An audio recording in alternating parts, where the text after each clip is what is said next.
சில சீரியல்ஸ் வந்து ஏன்னா சீரியல்ஸ் இஸ் லைக் வாரம் வாரம் daily they have to do it. So அதனால every other day they might have the dubbing. So அப்படி பண்ணும்போது அதே பர்சன் வந்து ஒரு 4-5 கேரக்டருக்கு பண்ணுறதுனால மேபி அந்த ஒரு வேரினஸ் ஒரு ஒரு ஒரு அப்பா அப்படின்ற ஒரு இருக்குமோ என்னவோ எனக்கு தெரியாது. ஸோ அதுக்கும் ஒரு மூவிக்கு டப் பண்ணுறதுக்குமே எவ்வளோ பெரிய டிஃப்ரென்ஸ் இருக்கு இல்லையா? அந்த ஒரு ஏனோதானோன்ற அந்த அந்த ஃபேஸ்க்கு சிங்க் ஆகாத இருக்கிற வாய்ஸ் எதுவுமே ஒரு மூவியில் மேக்ஸிமம் நம்ம பார்க்க முடியாது. ஆனால் அந்த சீரியல்ஸில் வந்து நான் சொல்கிறது நம்மளோட சீரியல்ஸில் வந்து அந்த நிறைய அந்த இந்த ஃபேஸுக்கு ஒத்துக்க முடியாத ஒரு வாய்ஸாக இருக்கும். அந்த கேரக்டருக்கு நான் ஃபேஸுன்னு சொல்கிறது வந்து இட்ஸ் அபவுட் த கேரக்டர். அந்த கேரக்டருக்கு இன்னும் டெப்த்து தேவைப்பட்டிருக்கும். அந்த மாதிரி இல்லாத மாதிரி இருக்கும். அதை நீங்கள் எப்படி பார்க்குறீங்க? ஓகே, ஸோ நீங்கள் சொல்ல வரத நான் வந்து எப்படி புரிஞ்சுக்கிட்டேன்னு நான் திருப்பி ரீஹைட்ரேட் பண்ணுறேன்.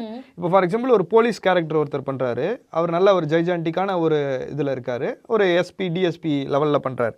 ஆனால் அதுக்கான வாய்ஸ் வந்து பார்த்தீங்கன்னா அந்தளவு மேஸ்குலினாவோ அந்தளவு டெப்த்தாவோ இல்லை. ஆனால் இதை ஏன் வந்து இதில் பண்ணுறாங்க, பட் சினிமாவில் வந்து அதில் வந்து பண்ணுறது இல்லை.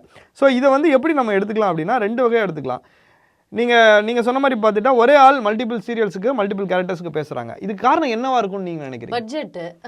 இன்னொன்று ஃபஸ்ட்டு பட்ஜெட்டாக இருக்கலாம், இன்னொன்று வந்து டைம், இன்னொன்று வந்து ஆள் இல்லாதது.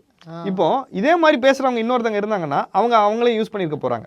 ஸோ இப்போ இவங்களே நல்லா பேசுகிறாங்க, சீக்கிரம் முடிச்சிருவாங்க. அப்போ இவங்களால எனக்கு அவுட்புட் நல்லா வரும்னு தெரிஞ்சால் நான் திருப்பி அவங்களே நான் யூஸ் பண்ண போகிறேன். அப்போ இன்னொருத்தவங்களும் இதே மாதிரி இருந்துட்டாங்க அப்படின்னு சொன்னால் ஐ வில் ஆப்வியஸ்லி யூஸ்ல. அப்போ ஒரு காமன் ஆடியன்ஸுக்கு இது தெரியும் போது ஒரு டேரக்டராகவோ ஒரு ரைட்டராகவோ அவங்களுக்கு அது கண்டிப்பாக தெரிஞ்சிருக்கும்.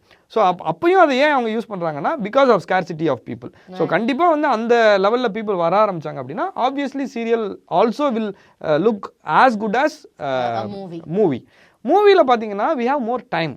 ஸோ இப்போ ஃபார் எக்ஸாம்பிள் இன்றைக்கே முடிச்சு நாளைக்கே போடணுங்கிறது அவசியம் இல்லை. ஸோ இன்றைக்கி நான் வந்து ஒருத்தர் வாய்ஸ் டெஸ்ட் கூப்பிட்றேன், ஒரு கேரக்டருக்கு அவர் பேசுகிறாரு, எனக்கு சாட்டிஸ்ஃபேக்டரியாக இருக்குது, பட் ஸ்டில் டேரக்டருக்கு சாட்டிஸ்ஃபேக்டரியாக இல்லை அப்படின்னு சொன்னால் ஓகே இன்றைக்கி வந்து அவர் பண்ணுறாரு, will take a time, okay இன்றைக்கி டிஸ்கஸ் பண்ணுறோம், நாளைக்கு திருப்பி ஒரு அசிஸ்டன்ட் டேரக்டர் கூட டிஸ்கஸ் பண்ணுறோம், இல்லைங்க இது அந்தளவு எனக்கு சூட்டபிளாக இல்லை அப்படின்னு வந்து எல்லாருமே ஒரு டெசிஷன் எடுக்கிறாங்கன்னா we have time to change the voice.